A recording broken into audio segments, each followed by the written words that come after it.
अच्छी शिक्षा, हम इन तीनों चीज़ों पर जो है फोकस किए हुए हैं और मेरा प्रयास है कि लगातार बच्चे कक्षा में जाएं, उसकी सुचारू रूप से कक्षा हो, शिक्षक क्लास लें। इसके लिए मैं जगह जगह बायोमेट्रिक्स लगवाया हूँ, जिसके चलते आज मेरे यहाँ कॉलेज में शिक्षक भी आ रहे हैं और कर्मचारी भी समय से आ रहे हैं। यहाँ तक कि हम विश्वविद्यालय में भी बायोमेट्रिक्स लगाए हैं और इसके लगने के बाद सारे शिक्षक समय से आते हैं और कक्षा में जाते हैं। हमने आने के बाद एक चीज़ और किया है कि पहले यहाँ कक्षाएं पढ़ाई नहीं हुआ करती थी, उसके पीछे बहुत सारे कारण हैं, मैं उस पर जोर डालना नहीं चाहता हूँ।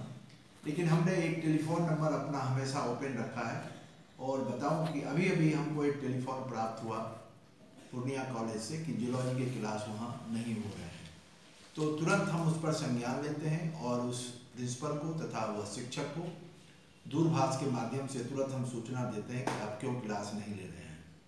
तो इस तरह हमने कक्षा सुचारू रूप से संचालित हो, इसके लिए हम व्यवस्था किए हुए हैं और साथ साथ हम भी खुद इसके लिए सतर्क रहते हैं कि बच्चों अगर क्लास में आते हैं तो उनकी कक्षा हो।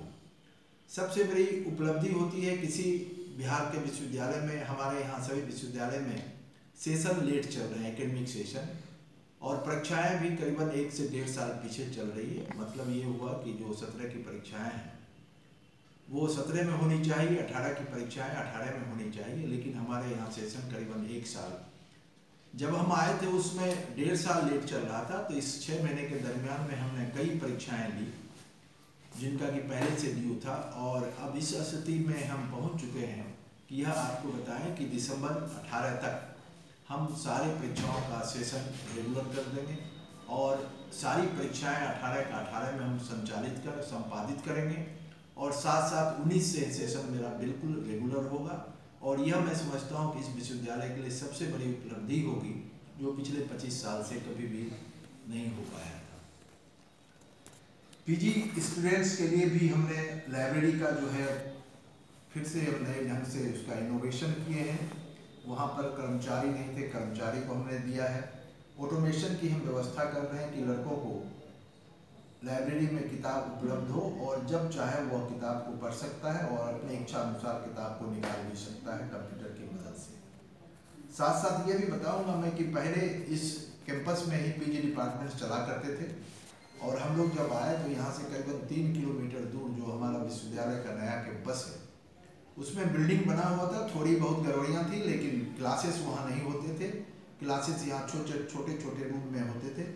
तो मैंने जब देखा तो हमको लगा कि नहीं, यह उचित जगह नहीं है जहाँ अच्छी शिक्षा प्रदान की जा सकती है, क्योंकि बच्चे को अच्छी शिक्षा के साथ साथ उसके बैठने उठने और पढ़ाने की कक्षा का भी जो है बहुत इम्पोर्टेंट महत्व होता है।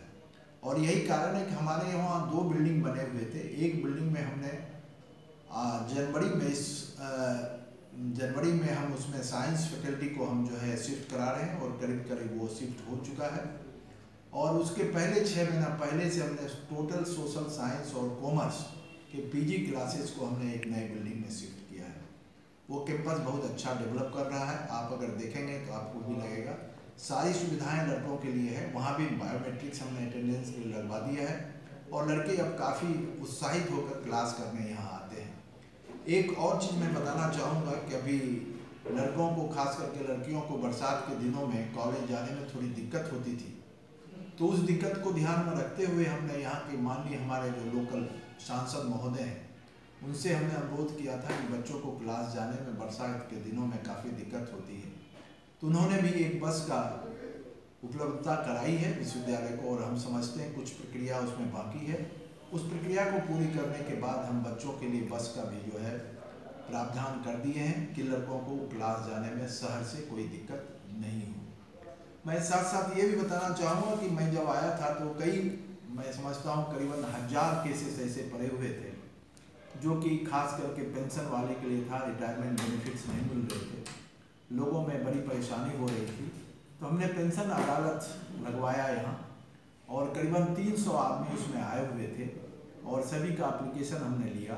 और मैं आपको बताऊं कि अभी तक हम लोग जो है 1000 केस को घटाकर करीबन 600 पर ले आए हैं और जितने भी पेंशनर्स हैं उनके ड्यूज तो हम सभी नहीं दे पा रहे हैं क्योंकि हमारे पास पैसे नहीं हैं, सरकार के यहाँ हम अप्रोच कर रहे हैं लगातार, और उम्मीद है कि 1 महीने के अंदर में वो पैसे भी मिल जाएंगे, और सारे पेंशनर का जितने भी हमारे यहाँ अभी तक रिटायर किए हैं उनको जितना भी बेनिफिट मिलना चाहिए रिटायरमेंट के बाद, वो बेनिफिट हम देने में सक्षम हो जाएंगे। वो समस्या भी हमने दूर कर दिया है। करीब करीब हमारे यहाँ जब से ये यूनिवर्सिटी बनी थी 25 साल हो गई, और आज तक एक भी 3rd ग्रेड 4th ग्रेड कर्मचारी हमारे यहाँ नहीं था, और माननीय उच्च न्यायालय में इसका केस चल रहा था, और साथ साथ जो है सरकार भी काफ़ी चिंतित थी कि जल्द से जल्द इन कर्मियों को जो भी कार्यरत हैं यहाँ, इनको जो है सेवा इनका स्थायीकरण किया जाए। और माननीय उच्च न्यायालय के आदेश को मानते हुए और सरकार की सहमति से 25 साल के बाद करीबन 86 कर्मचारी का हम लोगों ने उनकी सेवा को स्थायीकरण किया, नियम को ध्यान में रखते हुए। और आज सारे कर्मचारी खुश हैं, और सभी कर्मचारी समय से आते हैं, क्योंकि उनके लिए भी बायोमेट्रिक्स लगाया गया है। लड़कों के लिए स्पोर्ट्स की व्यवस्था नहीं थी, मैंने स्पोर्ट्स की व्यवस्था भी करवाई। लड़कों के लिए कई ऐसी चीज़ें थी जो उनके सर्वांगीण विकास के लिए ज़रूरत होता है, वो चीज़ें यहाँ पूरी नहीं की जा रही थी, जैसे कि कल्चरल प्रोग्राम, उसके लिए भी हमने लड़कों को उत्साहित किया। और कई कॉलेजेस में इस बार स्पोर्ट्स भी हमारे हुए, और यहाँ के लड़कों ने इस जोन में रिप्रेजेंट भी किया, खास करके चेस में और अदर गेम्स में भी। तो ये सारी चीज़ों को हम ध्यान में रख रहे हैं, और लड़कों की सुविधा को ध्यान में रख रहे हैं, उसकी पढ़ाई को ध्यान में रख रहे हैं, शिक्षकों के परेशानी को भी हम दूर करने की कोशिश करते हैं। हमारे यहाँ जो शिक्षक कर्मचारी हैं उनकी भी परेशानियों को हम ध्यान में रखते हैं, और उनको जो लाभ मिलना चाहिए सर्विस में, वो लाभ उनको हम देने का कोशिश करते हैं। हमने यहाँ तक भी किया कि यहाँ आने के पहले यहाँ पर ना कोई साइकिल सेट था, ना मोटरसाइकिल का सेट था।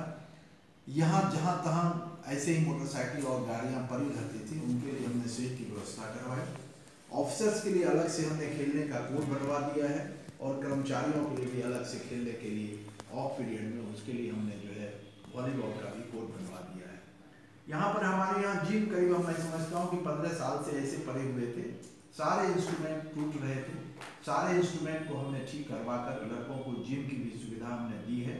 और आज लड़के मॉर्निंग आवर में 6 बजे से ही आते हैं, और जिम का भी अपना सुविधा जो उपलब्ध है उसका फ़ायदा वो उठाते हैं। इसलिए मेरी कोशिश हमेशा यही जारी रही कि लड़कों को सारी सुविधा मिले, जिसके चलते उनका सर्वांगीण विकास हो, क्योंकि जब तक हमारे बच्चे अच्छे नहीं होंगे पढ़ाई के क्षेत्र में, या स्पोर्ट्स के क्षेत्र में, या कल्चरल के क्षेत्र में, तब तक इस विश्वविद्यालय का नाम आगे नहीं बढ़ पाएगा। मैं साथ साथ यह भी बताऊँ आपको कि हम लोग अब नेक की भी तैयारी में लगे हुए हैं, क्योंकि 25 साल से कभी आज तक इस विश्वविद्यालय का नेक नहीं हुआ है, और उम्मीद करते हैं कि इस साल हम इस विश्वविद्यालय का नेक भी कराएंगे। थोड़ी सी समस्याएं हैं, उन समस्याओं से हम जूझ रहे हैं, और मैं समझता हूं कि उसमें भी मुझे सफलता मिलेगी।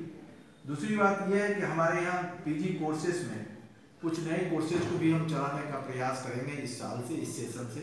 उसमें हमारा प्रायोरिटी में MCA, MBA और MA, और इन कोर्सों को चलाने के बाद हम समझते हैं कि लड़कों को बाहर जाने की जरूरत नहीं होगी, और ऐसे लड़के यहाँ कुछ शिक्षा प्राप्त कर पाएंगे। तो क्या पहले की अपेक्षा फिलहाल इस वक्त जो है बदलते बिहार में बिहार के CM से आपको कुछ अतिरिक्त मदद मिल पा रहा है? मैं यहाँ यह भी प्रकाश डालना चाहूँगा कि हमारे माननीय मुख्यमंत्री द्वारा 7 निश्चय प्रोग्राम चलाया गया है। उसमें एक निश्चित प्रोग्राम उनका है वाईफाई की कनेक्टिविटी हर एक कॉलेज में और विश्वविद्यालय में। और यह बताना चाहूँगा कि उसी की आज मीटिंग भी थी, हमने मीटिंग बुलाया था सारे कॉलेज के नोडल अफसर को, प्राचार्य को, बेल्ट्रॉन के इंजीनियर को, और LNT जिनके द्वारा इंस्ट्रूमेंट सप्लाई होता है उनको। और हम लोग यह सुनिश्चित करना चाह रहे हैं कि हमारे यहाँ 27 कॉलेजेज हैं 5 जिले में जो बिखरे हुए हैं, जो कॉलेजेज सभी जो है नेपाल बॉर्डर से लेकर बांग्लादेश के बॉर्डर तक जो है फैला हुआ है। और हम ये चाह रहे हैं कि हर एक कॉलेजेज में वाईफाई की जो व्यवस्था है वो सुदृढ़ हो, और इसका फ़ायदा सभी बच्चों को वहाँ मिल सके। इसके लिए हमने आज ही इस मीटिंग में हमने आदेश दिया है प्राचार्य को और नोडल ऑफिसर को, जिसमें कि बेल्ट्रॉन के इंजीनियर भी थे, कि थोड़ी बहुत जहाँ भी गड़बड़ियाँ हैं, जहाँ सुविधा उपलब्ध नहीं हो पा रही है, आप लोग जाएं और इंजीनियर की मदद से और LNT के कर्मचारी की मदद से आप उस सुविधा को जो है सुदृढ़ करें, जिसके चलते वहाँ कनेक्टिविटी लगातार बना रहे। इस चीज़ पर भी हम ध्यान दे रहे हैं। और वाईफाई कनेक्शन का जो सवाल है, इस पर एक चीज़ जो बहुत इंपॉर्टेंट है, इसकी ज़रूरत क्या आपको पड़ी।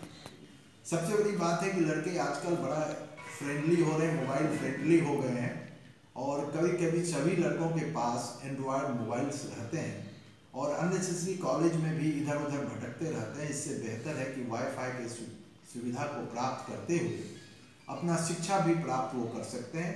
मेरे कहने का मतलब ये है कि छोटी मोटी जो बातें आती हैं, जैसे कोई टॉपिक्स है, कोई मैथमेटिक्स का ही कोई प्रॉब्लम्स है, या कोई स्पेलिंग मिस्टेक है, या कोई करंट अफेयर्स की बात है, जनरल नॉलेज की बात है, या विज्ञान की बात हो, या सामाजिक विज्ञान की बात हो, किसी विषय पर वाईफाई के माध्यम से अपना ज्ञान का वो वर्धन कर सकते हैं। और आप लोगों को मैं कहना चाहूँगा कि हमारे माननीय मुख्यमंत्री साहब इस सब चीज़ों पर काफ़ी ध्यान दे रहे हैं, और उनका सबसे पहला ये जो लक्ष्य है वो चाहते हैं कि सभी बच्चों में सर्वांगीण विकास हो और सभी बच्चे अपनी इच्छा अनुसार चीज़ों को समझ सकें, जान सकें। लेकिन वाईफाई कनेक्टिविटी में एक चीज़ और है कि सभी लड़के को अपना पासवर्ड और यूजर नेम जनरेट करना होगा।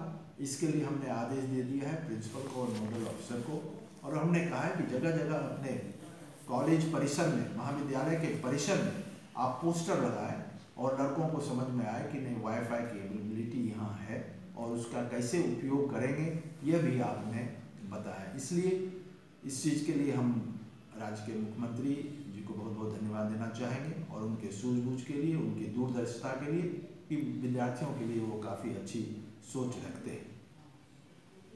Thank you sir. अब तुम नेगेटिव एक तो नेगेटिव नहीं डाल सकता है सर। यूजीसी से फिलहाल जो है बिहार के, हमको लगता है कि 6 या 7 विश्वविद्यालय को एक पत्र जारी किया गया है।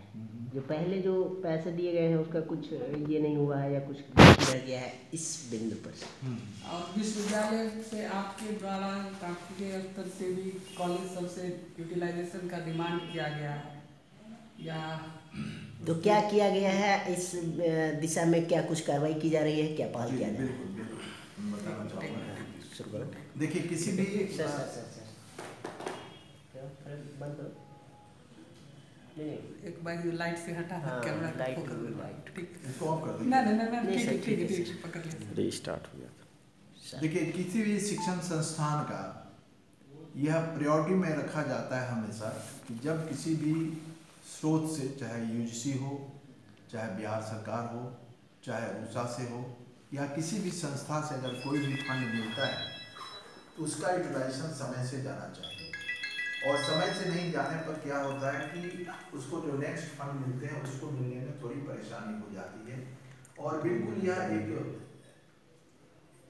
बिल्कुल सही चीज़ है कि जब भी हम बात करते हैं यूटिलाइजेशन का, तभी हम आगे फंड के लिए हम इच्छुक हो सकते हैं, आगे फंड को हम जो है ग्रांट को लेने में अपने आप को सक्षम समझ सकते हैं। जहाँ तक दूसरे विश्वविद्यालय का सवाल है उस पर हमें कुछ नहीं कहना है, लेकिन मेरे विश्वविद्यालय में पहले लोगों ने इन चीज़ों पर ध्यान नहीं दिया।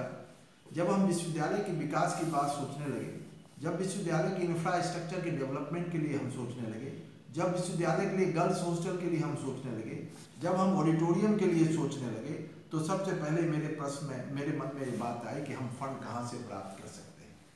क्योंकि ये सारी चीज़ें, हमारे पास स्पोर्ट्स कॉम्प्लेक्स नहीं है, ओपन ऑडिटोरियम नहीं है, हमारे पास कोई सीनेट हॉल नहीं है, हमारे यहाँ लड़कियों का हॉस्टल नहीं है, लड़कों का भी हॉस्टल नहीं है।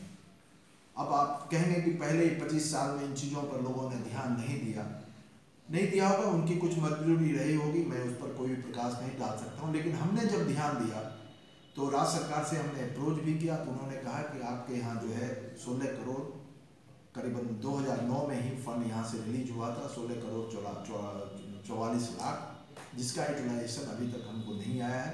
वो यूटिलाइजेशन आप भिजवा दें तो हम आपको नेक्स्ट ग्रांट देने में सक्षम हो पाएंगे। मैंने तुरंत यहाँ पर आया और तुरंत लोगों को